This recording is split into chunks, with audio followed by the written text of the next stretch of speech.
Se a Apple fosse um país, ela seria hoje a 8ª maior economia do mundo, perdendo apenas para os Estados Unidos, China, Japão, Alemanha, Índia, Reino Unido e França.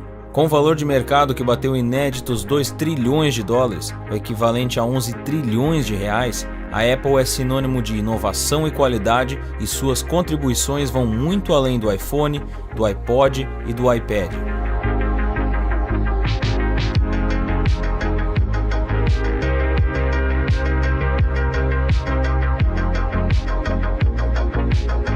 A Apple revolucionou o mundo dos computadores nos anos 80 com a interface gráfica e nos anos 2000 fez história com o lançamento do primeiro smartphone que se tornou realmente popular entre as pessoas. Se não tivesse sido por ela, computadores pessoais e smartphones provavelmente não seriam tão comuns hoje e toda uma indústria relacionada a eles simplesmente não existiria. Você pode concordar ou discordar, mas não pode ignorar o fato de que a Apple mudou o rumo das coisas e que a importância dela não é somente a questão de marketing, mas de visão, qualidade e persistência. A Apple ditou as regras, lançou tendência e definiu o que a gente consideraria normal no século XXI. Com seus produtos icônicos que foram e continuam sendo símbolos de uma nova geração, os anos 2000 não seriam os mesmos se não tivesse sido pela genialidade por trás de seus produtos revolucionários. Fala galera, sou o Thales aqui do canal Elementar e se tu é novo por aqui a gente fala sobre negócios e empreendedorismo e hoje é a grande história da Apple. Então já te inscreve aqui nesse canal e ativa o sininho de notificações para não perder nenhum vídeo que a gente faz aqui. Apesar de sempre estar ligado à figura de Steve Jobs, ele não entendia quase nada de informática. O que ele fez pela Apple foi contribuir de forma criativa e visionária, e isso ninguém pode negar. Não que isso seja pouco, foram as ideias dele sobre como a nossa relação com a tecnologia poderia mudar para sempre, como o futuro poderia ser melhor e como a Apple poderia fazer isso através de seus produtos, foram fatores decisivos para guiar a empresa rumo ao sucesso. Mas é preciso lembrar que por trás de tudo que a Apple fez, existia um time de profissionais capacitados e dedicados que trabalharam dia após dia para fazer com que tudo de fato acontecesse. Foram essas pessoas, lideradas pelo Steve Jobs, que fizeram da Apple o que ela é hoje. O time dos sonhos contava com pessoas como o próprio Steve Jobs, um verdadeiro visionário, Steve Wozniak, um estudante de engenharia eletrônica que entendia de computadores e programação, Mike Markula, um investidor que, além de fazer o primeiro grande investimento na empresa, contribuiu tornando a Apple uma empresa de verdade, entre outros como Jonathan Ive, um designer que tempos depois seria o responsável por produtos como o iPhone, o iPod e o iPad, além de muitos outros. Tudo começou quando Steve Jobs conheceu outro Steve, o Steve Wozniak. Wozniak, ou Woz, como era mais conhecido, era um estudante de engenharia eletrônica e programador nas horas vagas. Woz era o cara que realmente entendia de computador. Eles logo se tornaram amigos e um tempo depois Woz começou a trabalhar no computador para uso pessoal. O Steve Jobs viu nisso um potencial de negócio e convenceu o Woz a largar tudo e montar uma empresa com ele. Eles tinham 21 e 25 anos na época e foi assim que a Apple nasceu. Para conseguir o dinheiro necessário para fazer o primeiro produto, o computador Apple I, o Wozniak vendeu sua calculadora científica e o Jobs vendeu sua minivan. Juntos eles conseguiram o equivalente a $1.300 na época. A ideia era relativamente simples. O Jobs tinha as ideias e o Wozniak colocava em prática. Sendo que isso tudo foi em 1976 e nessa época os computadores eram bem diferentes do que são hoje. Por isso a sacada do Steve Jobs foi tão genial. Os primeiros computadores foram criados em tempos de guerra para servir como ferramenta de inteligência. Um dos mais famosos, inclusive, decifrava mensagens nazistas, mas eram máquinas muito lentas e que não faziam muita coisa, se comparadas aos computadores de hoje, ao mesmo tempo em que eram gigantescas, chegando a ocupar uma sala inteira. Os computadores evoluíram rapidamente depois do fim da Segunda Guerra, especialmente com o aparecimento de novas tecnologias como o transmissor e o microchip. Eles foram se tornando cada vez mais rápidos e mais compactos e foram adquirindo várias funções. A IBM era a gigante dos computadores durante as décadas de 60 e 70. Nessa época, os computadores não eram itens pessoais, eram máquinas utilizadas especialmente em universidades e indústria, com propósitos bem específicos. como pesquisa científica e armazenamento de dados. Ninguém tinha computador em casa ou no trabalho. E nessa época, várias empresas como a Radio Shack, a Commodore e a Apple começaram a surgir. Elas eram como as startups de hoje, empresas pequenas com ideias bacanas sobre inovação. Os primeiros produtos da Apple foram os computadores. Em 1976 eles lançaram o primeiro, chamado de Apple I. Ele foi todo projetado e desenvolvido pelo Wozniak, tudo à mão. Era mais um protótipo do que ele e o Jobs imaginavam que seria o computador pessoal. Não era de fato algo que você pudesse comprar e usar, mas a ideia estava ali e seria aperfeiçoada ao longo das próximas décadas.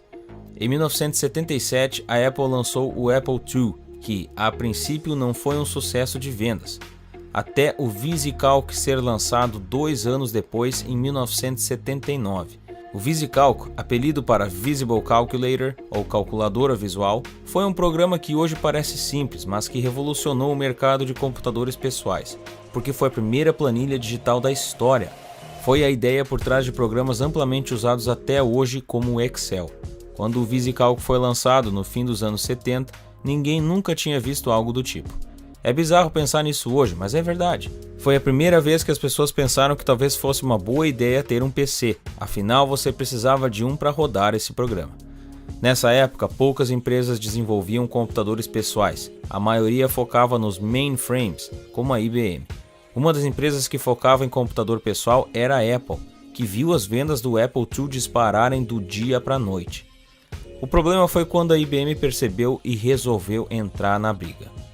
Quando empresas novas como a Apple começaram a se destacar no mercado de computadores pessoais, a IBM decidiu que era hora de mudar o foco e desenvolver modelos que pudessem ser adquiridos pelo público em geral. Especialmente após o sucesso do Apple II e do VisiCalc, a IBM repensou seus computadores e em 1981 lançou o IBM Personal Computer, ou IBM PC. O computador que definiu o PC como sinônimo de computador e acabou com a ideia de que computadores eram máquinas de uso exclusivo de um público específico. O IBM PC foi um sucesso instantâneo, fazendo tudo o que o Apple II fazia, só que por um preço muito mais baixo. Agora a gigante IBM disputava uma fatia do mercado e nenhuma empresa tinha condições de bater de frente com ela. Pelo menos não por enquanto.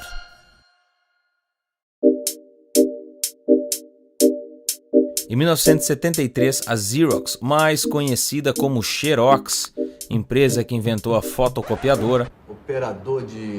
de fotocopiadora. Fotocopiadora. Tu só opera Xerox que eu sei, cara. Vem botando essa banca fotocopiadora. desenvolvia a interface gráfica para o uso interno em seus centros de pesquisa na Califórnia. Durante uma visita a um dos centros de pesquisa da Xerox, Steve Jobs teve contato com a interface gráfica pela primeira vez. I was so blinded by the first thing they showed me, which was the graphical user interface. I thought it was the best thing I'd ever seen in my life. Now, remember, it was very... E esse evento definiria o rumo das próximas décadas. Até então, todos os computadores funcionavam via comando, não tinha interface gráfica, era tudo na base da linguagem de programação mesmo. Inclusive, os computadores da época vinham com manuais enormes, ensinando todos os comandos que você precisava aprender para poder fazer a máquina funcionar. Era muito complicado. Mas pela primeira vez alguém tinha tido a ideia de substituir a interface de comandos por uma interface gráfica, ou seja, imagens, símbolos e desenhos. E dessa forma tudo ficava mais simples, muito mais intuitivo e muito mais fácil. A interface gráfica seria decisiva em 1984, quando a Apple lançou o Macintosh, e em 2008, quando lançou o primeiro iPhone. Antes da Apple, ninguém tinha pensado em realmente explorar o potencial da interface gráfica, nem mesmo a própria Xerox. Mas o Steve Jobs viu nisso o futuro dos computadores pessoais e resolveu levar essa ideia para a Apple. A ideia era tão pouco cobiçada que a Xerox nunca processou a Apple por isso. O Lisa foi lançado em 1984 e foi o primeiro computador a ter uma interface gráfica, mas ele não foi um sucesso instantâneo, muito pelo contrário. Quando tentaram vender para empresas, para bater de frente com a IBM, perderam feio. Para as empresas, o Lisa era simples demais. Quando tentaram vender para o público em geral, também perderam feio. Para as pessoas comuns, o Lisa era complicado demais. Para quem vender, então? Por mais genial que tivesse sido a ideia de Jobs de substituir uma interface complicada e técnica por uma simples e intuitiva, ela era avançada demais para os anos 80. O Lisa é até hoje um dos maiores fracassos de venda da Apple. Isso porque a Apple precisou criar um novo mercado. A gente precisa entender que hoje tudo parece muito intuitivo e muito fácil de ser criado. Às vezes a gente até pensa em coisas que eles poderiam colocar nas próximas versões dos celulares e na sequência, na próxima versão, assim que tu baixa o Android ou o novo sistema da Apple ali, já está prontinho aquilo que tu tinha pensado. As interfaces e os sistemas parecem que eles evoluem naturalmente de uma versão para outra. Só que naquela época nada disso existia. Então era preciso criar tudo do zero. Além disso, mais para frente a Apple virou simplesmente um especialista na arte de criar novos mercados com o iPod, o iPhone e até o iPad. Só que nessa época ainda engatinhava nesse quesito. Mas isso estava prestes a mudar.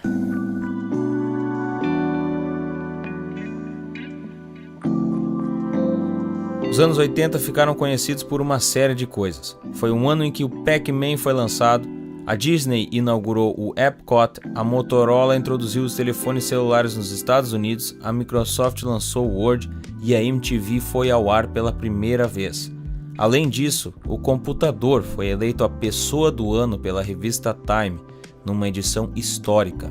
No mesmo ano do lançamento do Lisa, em 1984, a Apple lançou outro produto, o Macintosh. Talvez esse você já tenha ouvido falar. O Macintosh, Mac ou iMac, teve a primeira versão lançada em 1984 e foi um sucesso total. Ao contrário do Lisa, o Macintosh tinha cara de coisa nova. Ele não parecia um computador tradicional com algum adicional. O tamanho, o design e as funções fizeram do Macintosh um produto inédito e isso chamou muita atenção. Mesmo que um tenha sido um fracasso e o outro não, o Lisa e o Macintosh mostraram a capacidade do time da Apple de pensar além do seu tempo.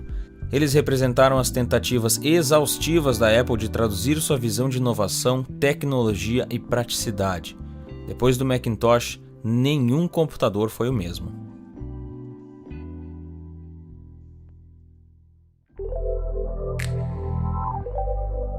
Os anos 80 viram a Microsoft, a IBM e a Intel começarem a impactar nossas vidas com os computadores pessoais que se tornavam cada vez mais baratos e populares em casas e escritórios, fazendo com que nos anos 90 a Apple afundasse em dívidas. Com sistemas extremamente complexos e pesados para a época, os computadores da Apple eram demais. Eram caros demais, lentos demais e extravagantes demais. Enquanto isso, outras empresas apareciam com produtos inferiores, mas que já supriam as necessidades da época, que cá para nós não era lá essas coisas, né? Levou um certo tempo até que as pessoas dessem importância à tecnologia como dão hoje. Enquanto isso, a Apple se afundava em dívidas por tentar sustentar um negócio que se dedicava a produtos avançados demais para o seu tempo. No início dos anos 90, a Apple juntou forças com a IBM e a Motorola e formaram a AIM para competir com a Microsoft e a Intel, que na época estavam dominando o mercado da informática. A AIM não durou muito, mas lançou produtos bem-sucedidos como o PowerBook, o pai do laptop. Mas fracasso após fracasso e diante de um loop infinito de dívidas, decidiram demitir o Steve Jobs. Isso porque os projetos que ele mirava eram projetos muito caros, o que só estava piorando a situação da empresa. Mas tirar Jobs não era a solução. A Apple era a empresa certa na hora errada. Era mais uma questão de tempo do que de produto. Numa tentativa desesperada da empresa de retomar o controle, a Apple comprou a Next, uma empresa fundada pelo Steve Jobs depois que ele foi demitido, na tentativa de trazer ele de volta para a Apple. Jobs voltou e montou uma nova equipe de trabalho, que contava com caras como Jonathan Ive, um designer que anos depois seria o responsável pelo design dos produtos mais icônicos da marca, como o iPhone, o iPod, o iPad e o iMac.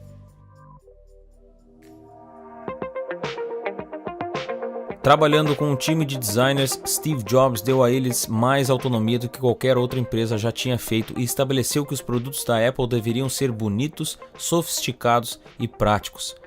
O fim dos anos 90 e o início dos anos 2000 foram decisivos para o futuro da Apple. Nessa época, os produtos de maior sucesso da marca foram lançados, como o iMac G3 e o iPod. Foram vários sucessos, começando pelo iPod, que revolucionou a indústria musical. O iPod foi um dos produtos mais vendidos da Apple e marcou toda uma geração. Você pode achar que não, mas se não tivesse sido o iPod, nossa forma de escutar música hoje seria completamente diferente. Depois vieram as versões melhoradas dos iMac e finalmente em 2007 a Apple anunciou que mudaria seu nome de Apple Computer para Apple Inc. Ela também anunciou que faria isso porque tinha decidido mudar o foco de computadores pessoais para eletroportáteis. Foi nesse mesmo ano que a Apple lançou um dispositivo revolucionário, o iPhone.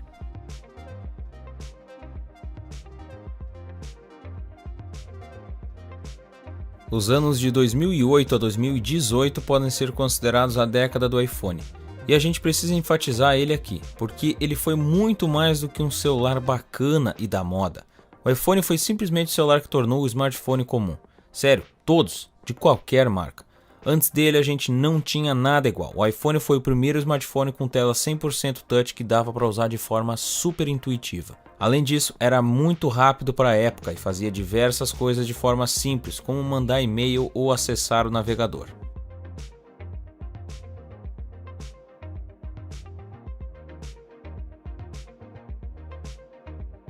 A Apple revolucionou diversos setores em pouco mais de 40 anos. Ela fez pela indústria tecnológica o que a Ford fez pela indústria automobilística.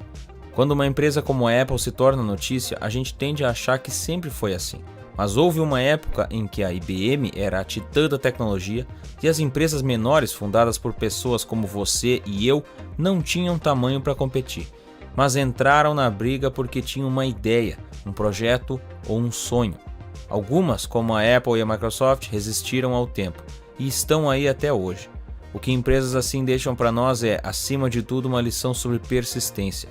As coisas nunca vão sair como a gente planeja, e coisas que fogem ao nosso controle são uma regra. Acontece com todo mundo. Mas se você tem uma ideia, um sonho, se você tem vontade de chegar a um lugar que ninguém chegou antes, então você tem que persistir.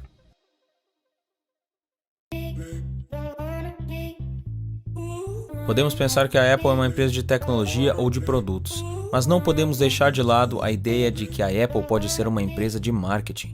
Muitas empresas se baseiam nas estratégias da Apple quando se trata de marketing. São estratégias não muito elaboradas e que esbanjam simplicidade, tanto que as suas propagandas não envolvem grandes efeitos especiais de vídeo, preços ou lista de características dos produtos, porque os produtos falam por si só.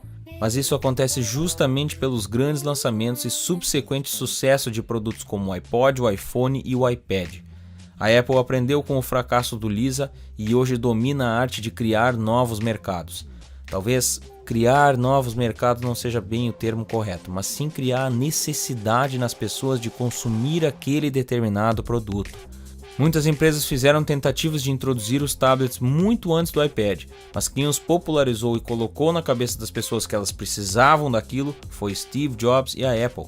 Isso aconteceu também com o iPhone e o Apple Watch. Esse é o jogo da Apple. A estratégia de marketing da Apple tem sido se estabelecer como a marca mais luxuosa em produtos de tecnologia, fazendo com que a iPlace pareça um showroom. Os clientes da Apple ficam mais do que felizes em pagar por um produto premium, porque sabem que farão seu dinheiro valer a pena. Além disso, eles parecem descolados fazendo isso. Existem inúmeras outras análises que podem ser feitas em cima das estratégias da Apple, mas por enquanto vamos deixando nossa pequena contribuição por aqui. O que intrigou muitas pessoas em 2018 foi o preço que o iPhone XS Max poderia chegar, incríveis R$10.000. Nos Estados Unidos chamou a atenção que pela primeira vez o iPhone quebrou a barreira dos $1.000.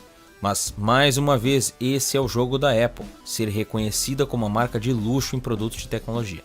E você, o que acha dos produtos da Apple? Comenta aqui embaixo. Se você não tem nada a declarar, pode só acompanhar o circo pegando fogo aqui nos comentários. Particularmente, minha visão sobre o assunto pode ser transposta para o mercado automobilístico e as divisões de luxo das fabricantes como Toyota com a Lexus e a Honda com a Acura. Inclusive temos vídeos sobre as duas aqui no canal, confere lá depois. A Toyota e a Honda possuem divisões de luxo que compartilham as mesmas plataformas, mas com opções mais luxuosas e mais caras. A US News fez uma comparação de custo-benefício das marcas com suas subdivisões luxuosas. E o resultado foi que a Lexus entrega mais que a Toyota, e de fato vale pagar o valor mais alto. Mas por outro lado, a Acura não vale o preço a mais, e por isso a Honda ganhou o comparativo. Na minha visão, tudo se resume a custo-benefício.